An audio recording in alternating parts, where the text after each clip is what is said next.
Right. So today is week 11. Okay. And Tuesday we are going to go into 3D Mohr circle. I realized last week, the last half an hour, I was very rushed. I'm going to go through what I teach you again. And then we are going to look at ductile failure criteria. Okay. Now, this is just to remind all of you again that the final exam will be held on August the 4th at 6:30 to 9 p.m. However, the drop box for your final exam will be available up to 11:30. Okay. So last week where we ended up, okay, we did 3D Mohr circle. So we were dealing with this problem over here, right? So this problem asks us to find the two possible value of stress in the y direction, given that the maximum shear stress limit is 75 megapascal. So we construct Mohr circle. So I incorporated the yield strength, okay, with Mohr circle. So these lines over here that you can see, they're all material properties, okay, right? The limits, right? So we have the limits, and then we have constructed our first Mohr circle, and we have found out what is our first y value. Okay, so this is basically constructing through Mohr circle, and I deliberately do this, okay, uh, example through Mohr circle rather than this is the solution manual.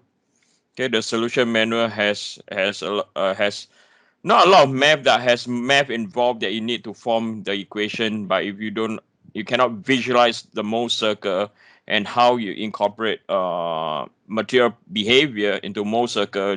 These set of equations are really complicated to understand. Okay, so that's why we go into Mohr circle. So we found a stress y in one direction, and the second value that we found that is highlighted over here, this cannot be used because it's outside the operating boundary. Okay, it's outside the operating boundary. So where we finish off on last time is I'm going to do this second solution again, and we are going to look into the rules of the circle again. Okay, so I'm going to look at the rules of the circle again, and then we're going to develop this solution and what other possible solutions are possible and why it is not valid. I think the more important thing is why is it not other solutions are not valid. Okay, right. So let's look at the rules of, so we're still going to solve the same problem. We're going to find the second value of y2. Okay, so let's look at the rules of the circle first. Okay, so I'll go through the rules of the circle.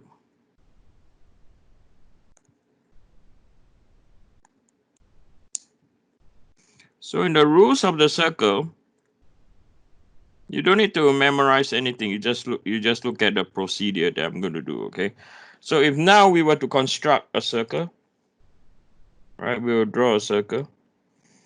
So so this is our circle, right? And then this is the center point. And then when you draw a line, okay, from one side to the other, right? So this is the diameter. And then if we were to pick any point, so I'm going to pick a point, let's say somewhere around here, okay? And I'm going to join the point from here, where you see, up to the point in pink, and then from here, right? So you realize that this happens to be always happen to be 90 degrees. Okay, we can pick another point. Okay, we are not convinced, so let's say we pick another point here. Okay, so we pick another point there. So we start drawing again.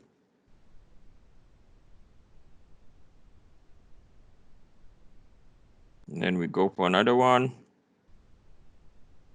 You realize that this is again 90 degrees.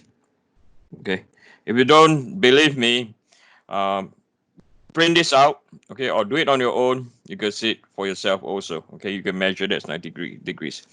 So now when I draw another line from the point I pick, the pink point I pick to here, right?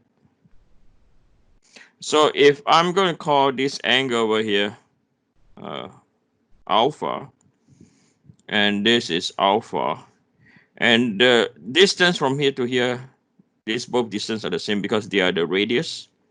So what we have theoretically formed is an isosceles triangle. So over here, the expression will be equal to 180 minus 2 alpha, and automatically this angle over here is 2 alpha. So this is the rules of the circle. So what we are going to do now for the second possible solution is we are going to look into the rules of the circle also. Okay, we're going to look into the second possible value of stress y.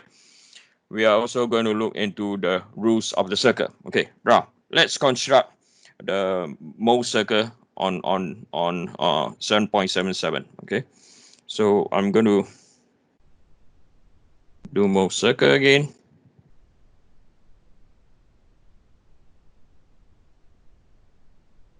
So I'm only going to draw one side. Okay, the negative, the compression, so minus 160, 140,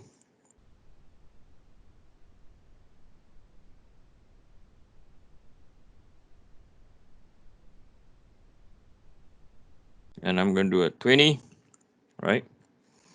And then we have our shear.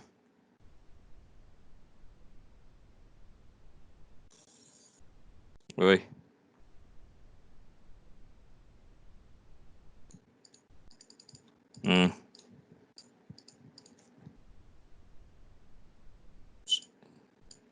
So we're going to have our shear. Sorry, my computer just hang a bit over there a moment ago.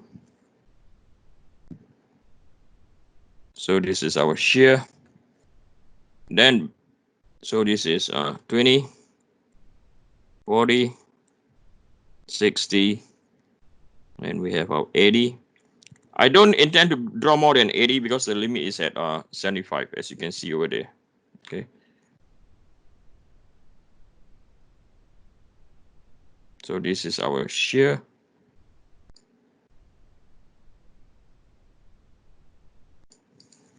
So this is our shear, rotation element clockwise. Over here is anti-clockwise. So we have minus 20, minus 40, minus 60, minus 80. Okay. Then I'm going to construct the no-go region. By the way, okay, this question you cannot download is last week. Okay, so look at your last week's notes. Then we are going to do our no-go region. So our no-go region is at 150 is our no-go. If y'all cannot remember what we did last week, why 150, I can repeat again, okay? If you cannot remember. So 150. Why 150? Because the shear is at 75, right? And that's the radius. And twice of the shear is the principal stress or the yield in normal stress direction, okay? And then we have our 75 limit. So approximately this is our 75 limit, and the other side is our 75 limit. Okay. And last week we mentioned that if we look at this Mohr circle, we realize that stress Y or stress X is equal to minus 70 megapascal, right? Stress Y is, we have not a clue. Stress Z is equal to 0 megapascal. So the shear XY is equal to shear YX, and this is equal to positive 40 megapascal. And the rest of the shear, okay, XZ is equal to shear ZX, and the next one, which is the shear Z or YZ, is also equal to the shear ZY, and all of them are equal to what? 0 over here. So we're going to label the points like what we had before. So this is our X, Y, Z. And one thing for sure is Z is definitely over here. Okay. It has 0 stress. Okay. So now to come back to why the limit is 150, because Z is at 0. So it's the anchor of our Mohr circle. Okay. The radius is 75. The diameter has to be what? Twice.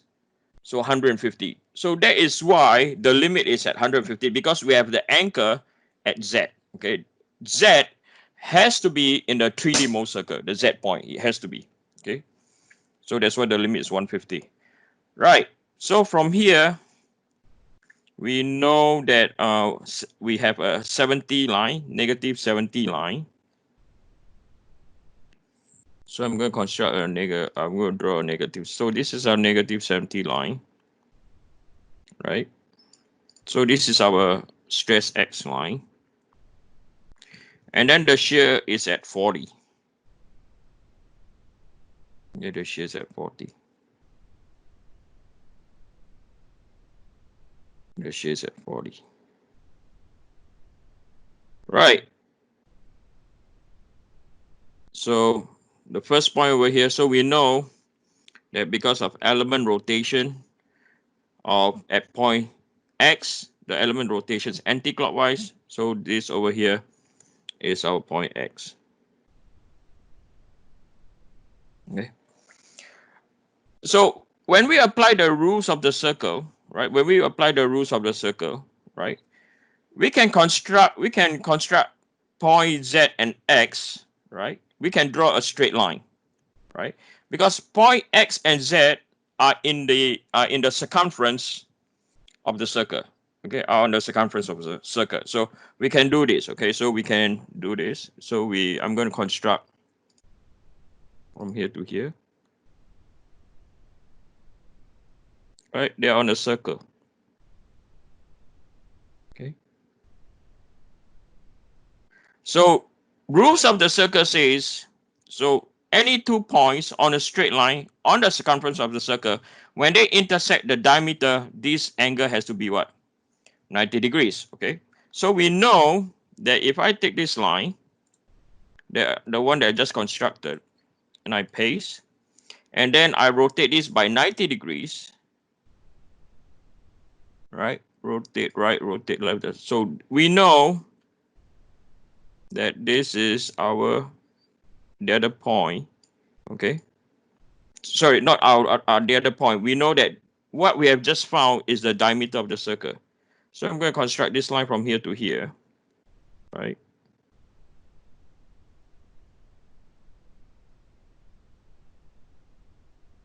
So we know that this is 90 degrees. Okay, that's 90 degrees. So we are aware that this is our stress 1 point, our principal stress. And over here, this is our what? Stress 2 point. Where point Z is also our stress 2 point. So we're going to find where our stress 1 point is. Okay. So we look at our angle over here. So I'm going to call the angle over here.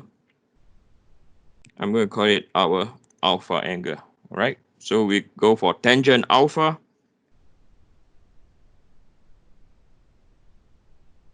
So tangent alpha is 40 divided by 70. Right. So 40 divided by 70. So tangent alpha is equal to 40 divided by 70 inverse tangent 29.7 degrees.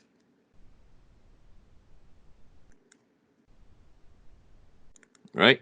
So we know this point over here is also our alpha. So therefore we can find stress 1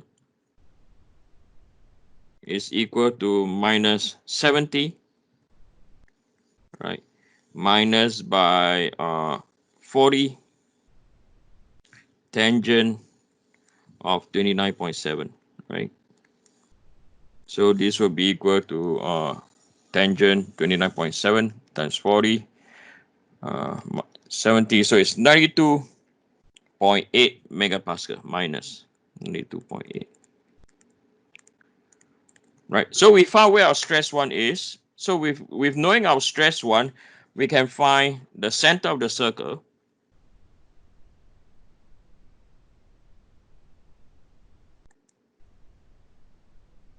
okay, which is also known as our stress average.